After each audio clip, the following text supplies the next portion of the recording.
नमस्कार दर्शकों, मैं शिवप्रिया सिंह स्वागत करती हूं आप सबका हमारे आज के खास कार्यक्रम में। और इस कार्यक्रम में हम चर्चा करने वाले हैं चंद्र ग्रहण के बारे में कि इस बार का चंद्र ग्रहण कैसा होने वाला है। और इस विषय पर चर्चा करने के लिए इस वक्त हमारे साथ स्टूडियो में मौजूद हैं आचार्य राज मिश्रा जी। आपका बहुत बहुत स्वागत है हमारे कार्यक्रम में।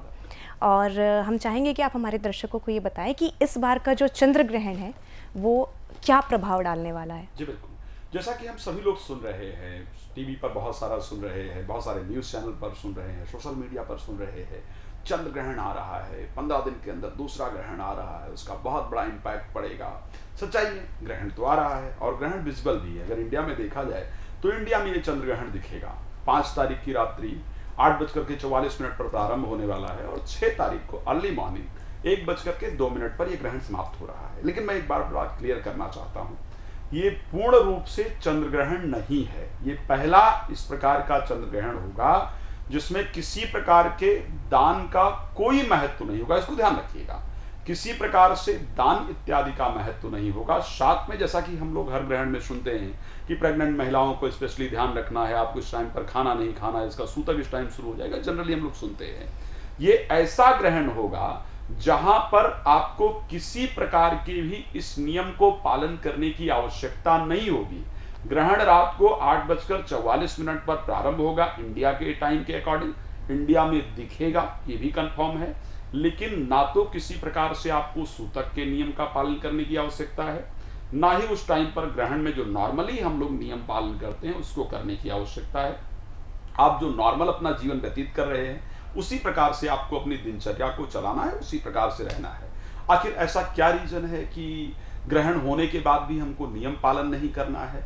रीजन ये है कि ये पूर्ण रूप का चंद्र ग्रहण नहीं है, ठीक है।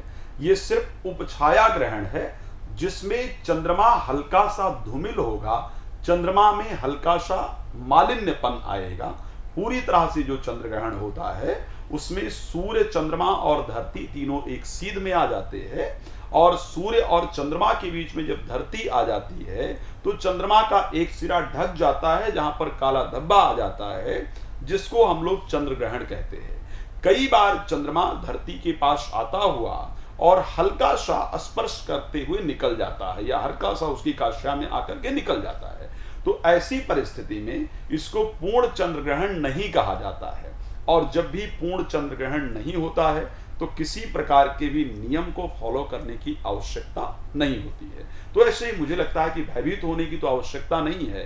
चंद्र ग्रहण है, ठीक है, लेकिन उपछाया चंद्र ग्रहण है जिसमें बहुत सारे जो नियम हैं उनको पालन करने की आवश्यकता नहीं है। जी जी, तो ये जो चंद्र ग्रहण जो होने वाला है इस बार का, वो अलग अलग राशियों पे अपना क्या प्रभाव डालने वाला है? देखिए, जैसा कि जब भी कोई चंद्र ग्रहण होता है तो नियम है। ये जो चंद्र ग्रहण होने वाला है स्वाति नक्षत्र और तुला राशि के अंतर्गत ये चंद्र ग्रहण होगा।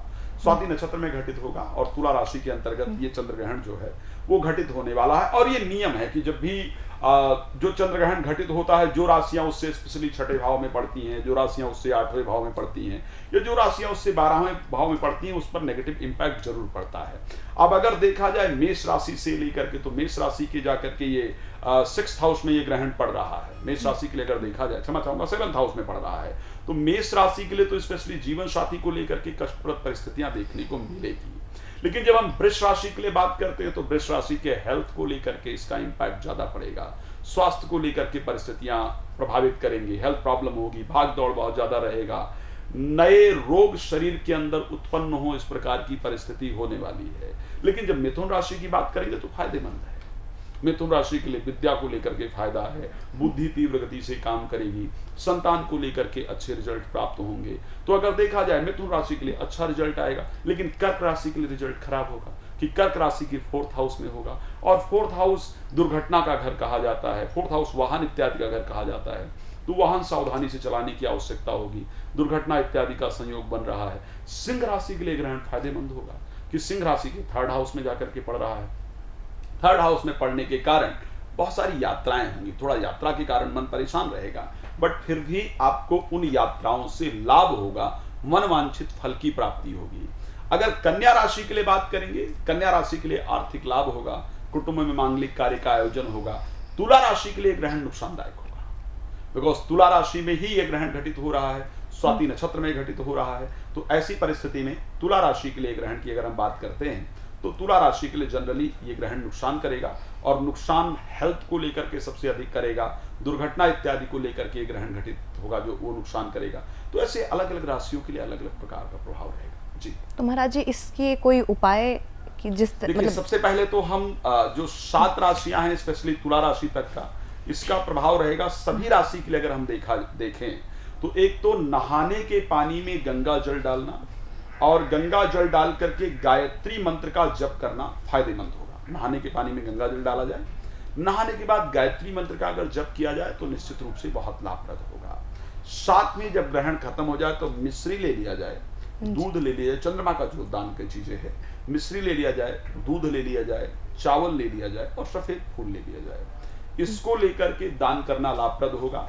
नहाने के पानी में अगर आप चांदी का टुकड़ा भी, मान लिया जाए गंगा जल आपके पास उपस्थित नहीं है, तो चांदी का टुकड़ा डाल करके स्नान करेंगे, लाभप्रद होगा। जी और अगर ये पूछूं कि जिन लोगों को नुकसान होने वाला है, जिन लोगों को एक्सीडेंट की प्रॉब्लम होने वाली है, उनको क्या स्पेशली इस चीज के लिए करना चाहिए? देखिए, दान तो सभी के लिए अगर एक जैसा करेंगे वो लाभप्रद होगा, लेकिन हमने अभी तक शायद 7 और राशियां, हमारे पास 6 और राशियां बची हैं। वृश्चिक राशि से हमने बात ही नहीं किया है ग्रहण को लेकर के। तो किसके लिए और कौन सा इंपैक्ट पड़ेगा, पहले उसकी जानकारी आपको दे देते हैं, फिर बात करते हैं कि क्या फायदा हो सकता है, क्या लाभप्रद चीजें हो सकती हैं।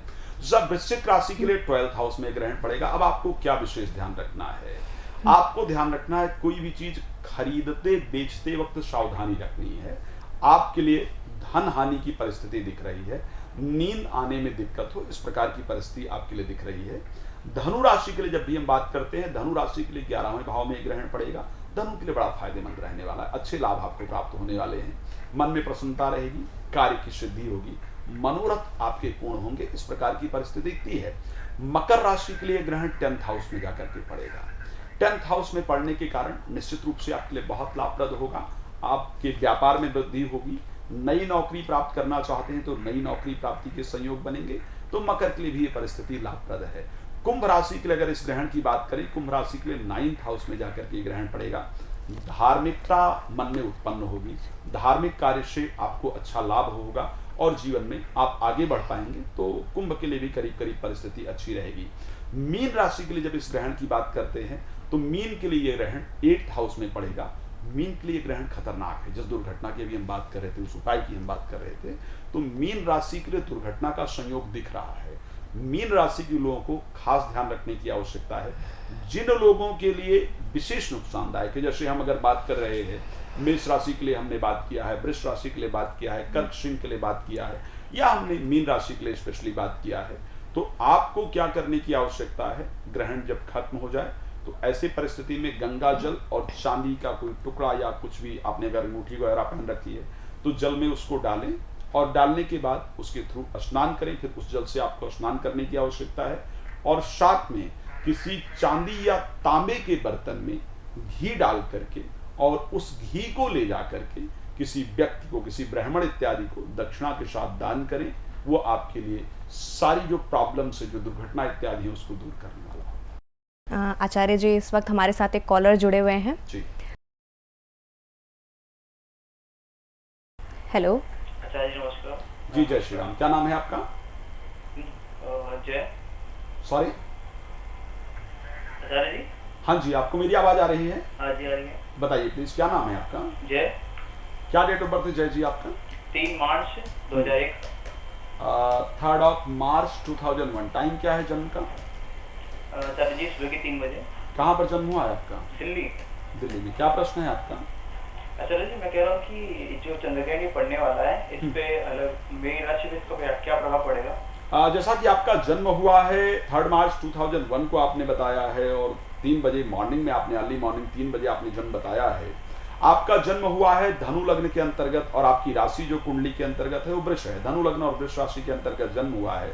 क्योंकि ये राशि, ये जो ग्रहण घटित हो रहा है स्पेशली वो तुला राशि के अंतर्गत घटित हो रहा है, और अगर आपकी राशि से इस ग्रहण को लेकर के देखा जाए तो 6th हाउस के अंतर्गत घटित हो रहा है। ठीक है, तो यहां पर रोग, ऋण और शत्रुता, 3 चीजों की वृद्धि ऐसी परिस्थिति के अंतर्गत होती है। रोग, ऋण और शत्रुता की जो वृद्धि है वो ऐसे समय पर होती है। तो आपके लिए अगर हम ग्रहण के इंपैक्ट को लेकर के देखें तो बहुत अच्छे इम्पैक्ट की बात नहीं कर सकते हैं।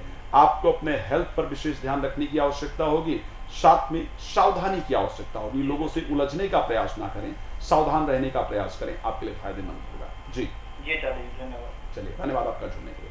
जी जी, मेरा आपसे एक सवाल है कि वैवाहिक जीवन में जो है उन पे चंद्र ग्रहण का क्या प्रभाव पड़ने वाला है?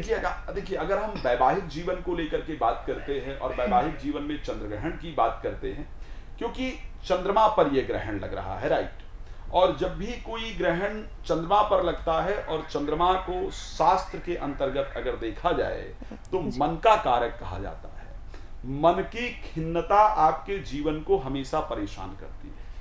तो अगर हम वैवाहिक जीवन को लेकर के बात करें तो मन में अशांति लोगों के अंदर उत्पन्न करने वाला है। और क्योंकि जब हम काल पुरुष की बात करते हैं तो काल पुरुष की जो 7th राशि है वो तुला राशि है। 7th जो हाउस होता है स्पाउस का हाउस कहा जाता है, जीवन साथी का हाउस कहा जाता है। तो 7th में क्योंकि तुला राशि पड़ेगी और वहां पर यह ग्रहण घटित होगा तो जीवन साथी के साथ असमंजस्य का माहौल पैदा करेगा।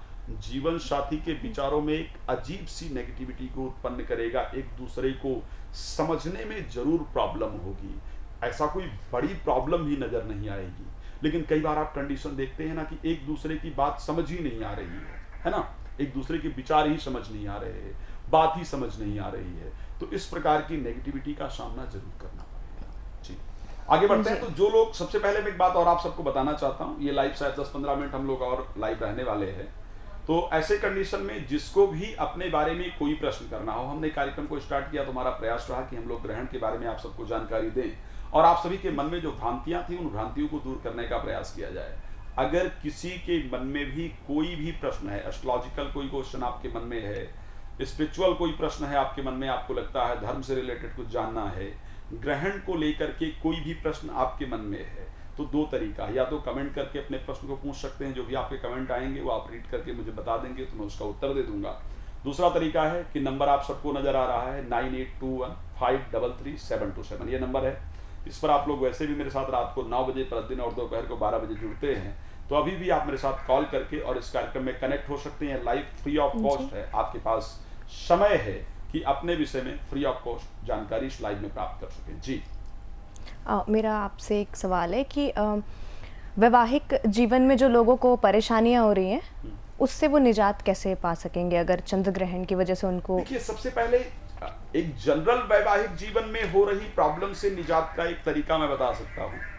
और महाराज जी, आपको बीच में क्षमा चाहती हूँ, अभी एक कॉल है, हमारे साथ जुड़े हुए हैं अभिषेक हैं। हेलो अभिषेक जी, अभिषेक जी, हेलो अभिषेक जी, आप मुझे सुन पा रहे हैं क्या? हेलो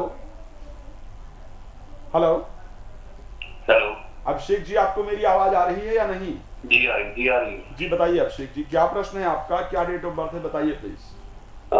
22/11/1991। 1991, टाइम बताइए प्लीज। 22:25 रात को 10:25, राइट। फ्राइडे को जन्म हुआ था आपका? जी। कहाँ पर जन्म हुआ है आपका? ये बलरामपुर, यूपी। उत्तर प्रदेश, बलरामपुर।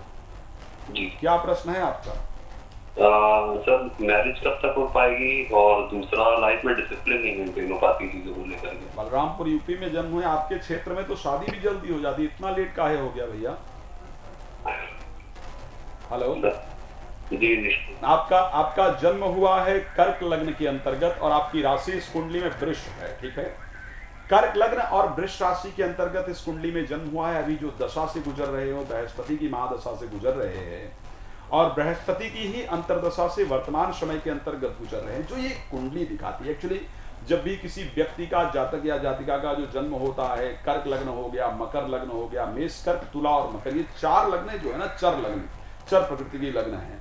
तो ऐसी परिस्थिति के अंतर्गत हमारा जो जीवन होता है ना, एक प्रॉब्लम को सॉल्व करते हैं तो दूसरी प्रॉब्लम उत्पन्न होती है, दूसरी प्रॉब्लम को सॉल्व करते हैं तो तीसरी प्रॉब्लम होती है, और जीवन में स्थिरता नहीं प्राप्त कर पाते हैं। जीवन अगर देखा जाए तो एक संघर्षपूर्ण परिस्थिति में व्यतीत होता है।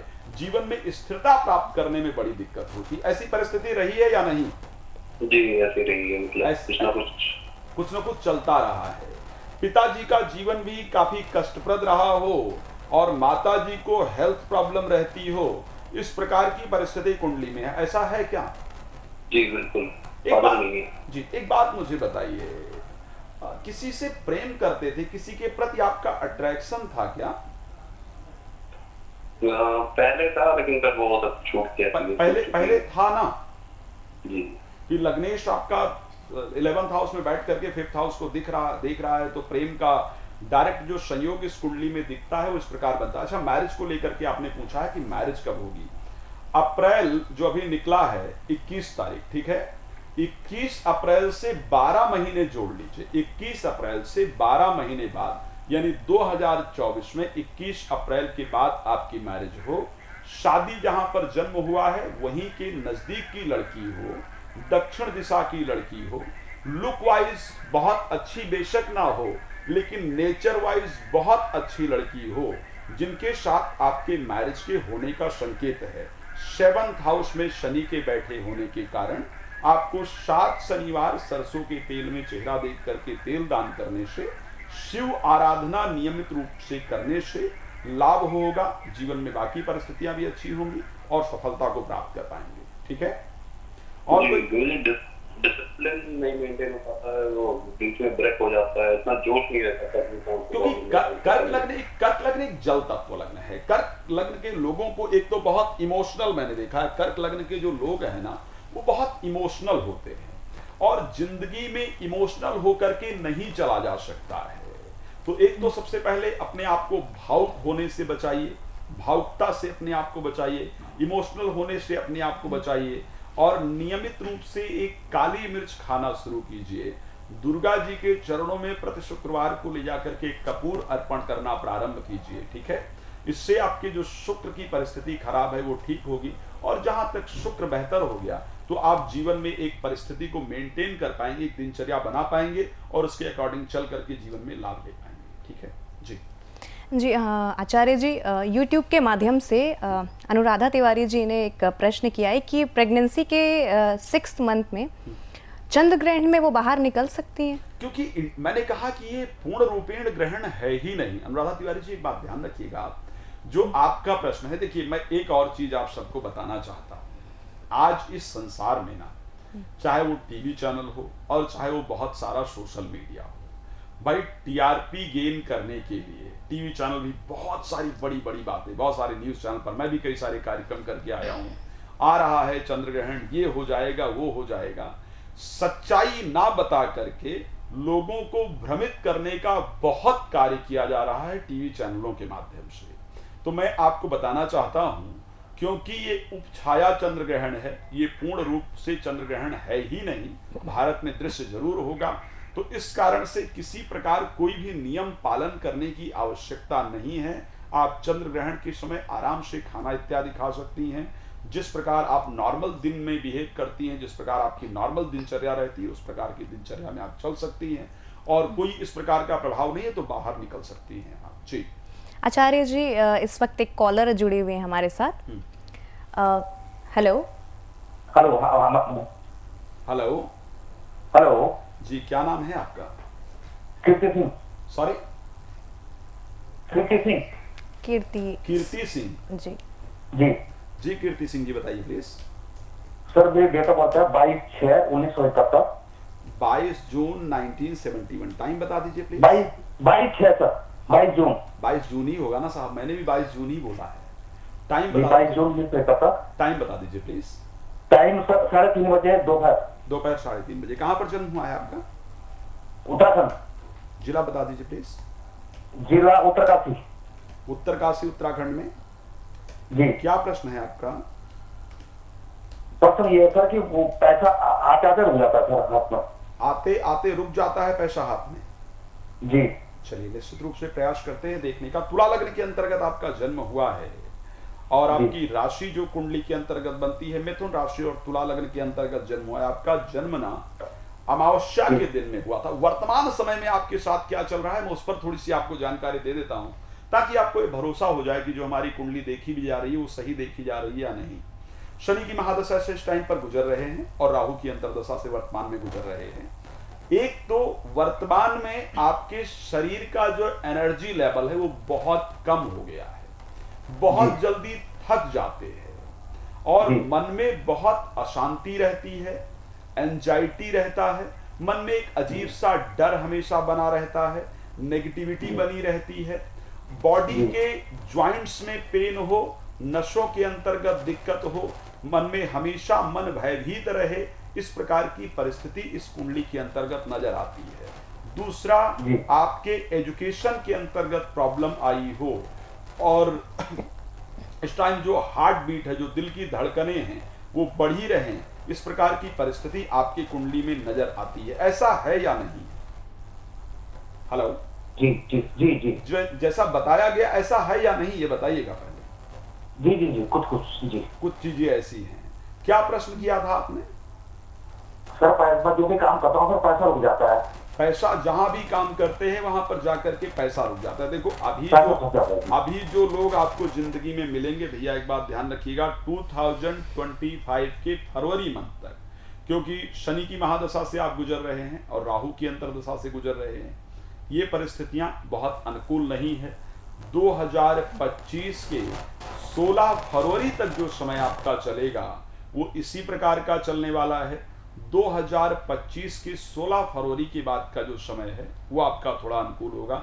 एक बात और ध्यान रखिएगा, खैर जो मैंने बताया, आपने कहा कुछ चीजें मैच करती है, अगर मैं सारी चीजें क्लियर करना शुरू करूंगा तो 100% सारी मैच करती होंगी, ये कंफर्म है। लेकिन अब क्योंकि इतना समय नहीं है कि हम उस पर बात करें, उतना डिस्कस करें, इसलिए आपको बताना चाहूंगा कि एक तो सबसे पहले वाहन बहुत सावधानी से चलाइएगा। कोई भी रिस्क लेकर के अपने शरीर के साथ कोई कार्य नहीं कीजिएगा। कोई जिद में आकर के कहीं ऊपर चढ़े या ऐसा करे कि दुर्घटना का योग या चोट लगने का योग आपकी कुंडली में वर्तमान में दिख रहा है, ठीक है? तो इस प्रकार का कोई कार्य नहीं कीजिएगा। 7 शनिवार सरसों के तेल में चेहरा देख करके तेल दान करना शुरू करें। ओम नमः शिवाय मंत्र का नियमित रूप से जप करें। भगवान शिव को जो भस्म चढ़ता है उसको रेगुलर माथे पर लगाना शुरू करें। अगर इन चीजों को आप कर पाएंगे, इससे आपको बहुत रिलीफ मिलेगा, पैसा भी रुकेगा, मानसिक शांति भी प्राप्त कर पाएंगे और आपका जो हेल्थ है वो भी अच्छा होगा। जी। एक सवाल मेरा आचार्य जी अधूरा रह गया था कि वैवाहिक जीवन में जो लोग हैं, जो परेशानियों का सामना करने वाले हैं, उसका निवारण क्या होगा, उपाय कुछ उसके? देखिए, वैवाहिक जीवन में निवारण का सबसे अच्छा तरीका क्या है? हम जब विवाह करते हैं ना, तो हमारी एक्सपेक्टेशन होती है नहीं, कि जीवन साथी इस प्रकार मेरे साथ व्यवहार करे, इस प्रकार का होना चाहिए। हमारी अलग अलग प्रकार की एक्सपेक्टेशन, इच्छाएं होती हैं कि भाई मुझे इसी प्रकार बिहेवियर चाहिए सामने वाले का। हम कभी ये नहीं सोचते हैं हमेशा वैवाहिक जीवन में कि सामने वाले की प्रसन्नता और अप्रसन्नता क्या है। विवाह का तात्पर्य ये नहीं है कि जो आप चाहें उसी प्रकार की परिस्थिति हो। हमेशा सामने वाला या सामने वाली किस प्रकार प्रसन्न रह सके, इस प्रकार का अगर प्रयास करेंगे तो वैवाहिक जीवन हमेशा अच्छा होगा। क्योंकि मुझे ये चाहिए, मुझे ये चाहिए, मैंने ये किया, हम हमेशा इन्हीं पर चर्चा करते हैं। कभी हम प्रयास करें कि आपने मेरे लिए अच्छा किया, आपने सामने वाले या सामने वाली की तारीफ करना प्रारंभ कर दें, तो उससे उसको मानसिक प्रसन्नता प्राप्त होगी और उसके विचार आपके बारे में परिवर्तित होंगे और जीवन अच्छा होगा। खैर, अगर एस्ट्रोलॉजिकली देखा जाए, मैरिड लाइफ में अगर प्रॉब्लम चल रही हो तो जिस कमरे में आप सोते हैं उसमें गुलाब का पुष्प रखना शुरू कर दें, एक अगरबत्ती रात को जलाना शुरू कर दें और भगवान राम को पति पत्नी अगर दोनों बृहस्पतिवार को जाकर के मिष्ठान का भोग लगाएं तो इससे वैवाहिक जीवन में किसी भी प्रकार की दिक्कतें चल रही वो दूर होती है। आचार्य जी, जो विद्यार्थी होते हैं उनके ऊपर चंद्र ग्रहण का कैसा प्रभाव? मैंने कहा कि शास्त्र ने एक शब्द कहा, वेद ने, चंद्रमा मनसो जात चक्षुः सूर्यो अजायत। इस संसार में जैसा आप देखेंगे ना, जब भी विदेशी ज्योतिष की बात करेंगे, वेस्टर्न एस्ट्रोलॉजी की बात करेंगे, तो वहां वो लोग 15-15 दिन का राशिफल देखते हैं ना। 15-15 दिन की बात की जाती है कि इस महीने में आपका जन्म हुआ तो आपकी ये राशि है, इस महीने में जन्म हुआ तो ये राशि है। सूर्य राशि पर बात करते हैं। लेकिन हमारा जो भारतीय ज्योतिष है वो चंद्र राशि पर बात करता है, क्योंकि 2 दिन में चेंज होता है। तो हमारा जो भारतीय ज्योतिष है वो मन पर बात करता है। विदेशी लोग सिर्फ सफलता पर बात करते हैं और भारतीय ज्योतिष स्पेशली मन पर बात करता है। अब जब चंद्र ग्रहण लगता है यानी मन पर ग्रहण लगता है तो हर व्यक्ति पर उसी प्रकार का प्रभाव पड़ेगा, चाहे वो व्यापारिक जगत हो, चाहे वो एजुकेशन के क्षेत्र में हो, किसी प्रकार परिस्थिति में है। अगर आप मानसिक रूप से संतुष्ट हैं, मानसिक रूप से एकाग्र हैं, तो ऐसे परिस्थिति के अंतर्गत आप चाहे 10 मिनट पढ़ेंगे तो आपको अच्छी तरीके से याद हो। मन अगर एकाग्र नहीं है, 4 घंटे बैठकर पढ़ लीजिए, कुछ भी याद नहीं होगा। तो ऐसे कंडीशन में जो जो बच्चे विद्यार्थी हैं जो पढ़ाई कर रहे हैं, विशेष रूप से आपको गायत्री मंत्र का जप करना चाहिए। गायत्री मंत्र को लेकर के बहुत सारा रिसर्च हुआ है। आप लोग जानते हैं कि कई सारे हॉस्पिटल्स ने इस पर रिसर्च किया है। थोड़े दिन पहले ही रिसर्च हुआ था, 6 साल का रिसर्च आया, जिसमें कहा गया कि उनका ब्रेन ज्यादा स्पीड से काम करता है बशर्ते उनके जो लोग गायत्री जप नहीं करते हैं। जो लोग गायत्री जप करते हैं उनका ब्रेन ज्यादा स्पीड से काम करता है।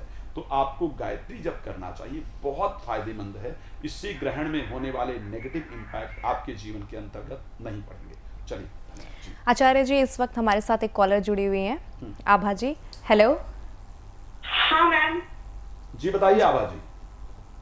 हेलो। हाँ हेलो। आभा जी मैं सुन रहा हूँ आपको, प्लीज बताइए। हाँ हाँ सर, मेरे हस्बैंड का डेट ऑफ बर्थ है। क्या नाम है हस्बैंड का? हेलो। हस्बैंड का नाम क्या है? नीरज ओझा जी नाम है उनका सर। नीरज ओझा जी के प्रोफेशनल लाइफ को लेकर के आप बहुत परेशान हैं, आपकी आवाज सुनकर ही मैं बता सकता हूँ, है ना? हाँ हाँ, 1978 डेट ऑफ हाँ, बर्थ है। उनके कार्य को लेकर के आप बहुत परेशान हैं। हाँ। पैसा नहीं है घर में, इसी को लेकर के चिंता है, राइट? हाँ हाँ। ये यही पूछना चाहती है ना? सर उनकी तबीयत हमेशा खराब ही रहा करता है। तबीयत भी हमेशा खराब रहा करता है। बाकी जो प्रोफेशनल लाइफ को लेकर के चिंता है या नहीं है बताइए? है सर, बिल्कुल है। डेट ऑफ बर्थ बताइए नीरज जी की। डेट ऑफ बर्थ है 1978। जन्म डेट बता दीजिए, मंथ बता दीजिए, फिर ईयर बताइए प्लीज।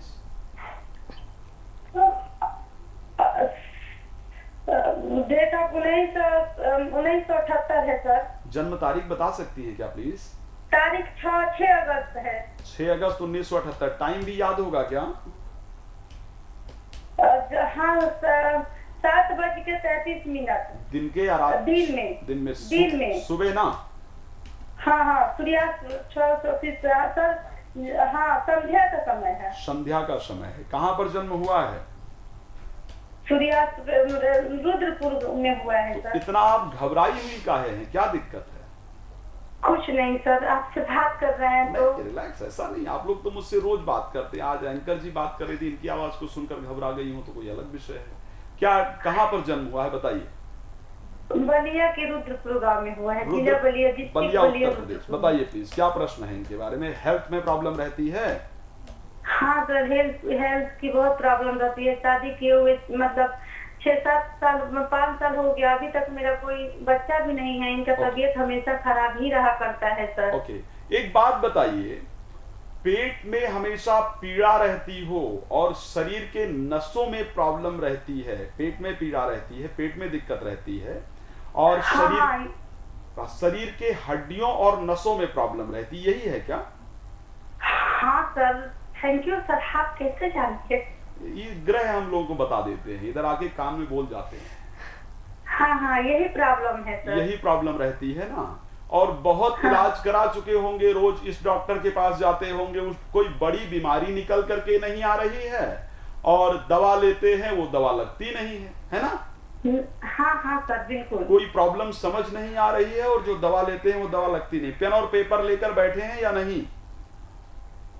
क्या सर? पेन और पेपर? हाँ सर बोलिए। लिए हैं। लिए हैं। तारपीन का तेल, तारपीन का तेल, नागर मोथा। Sir 1 minute.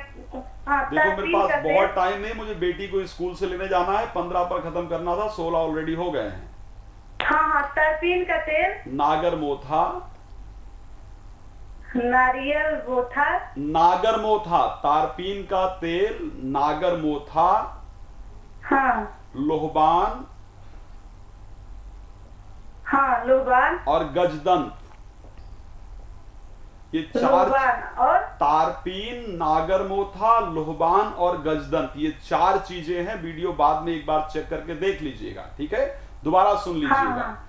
इसको पानी में डाल करके इनको नहाने के लिए बोलिए, ठीक है। हाँ, और एक हाँ, अष्टमुखी रुद्राक्ष और एक सफेद चंदन के पेड़ की जड़ पहना दीजिए। जितना अभी तक दवा में खर्च कर चुके हैं उससे जल्दी, हाँ, अभी तक कुछ आपका निकला नहीं, आपको तुरंत आराम मिलेगा, इसको ध्यान रखिएगा, ठीक है। और नहीं तो 2032 तक है, परेशान करता रहेगा। चलिए, धन्यवाद आपका जुड़ने के लिए। जी आचार्य जी, आपका भी बहुत बहुत धन्यवाद हमारे साथ कार्यक्रम में बने रहने के लिए और चंद्र ग्रहण के ऊपर चर्चा करने के लिए।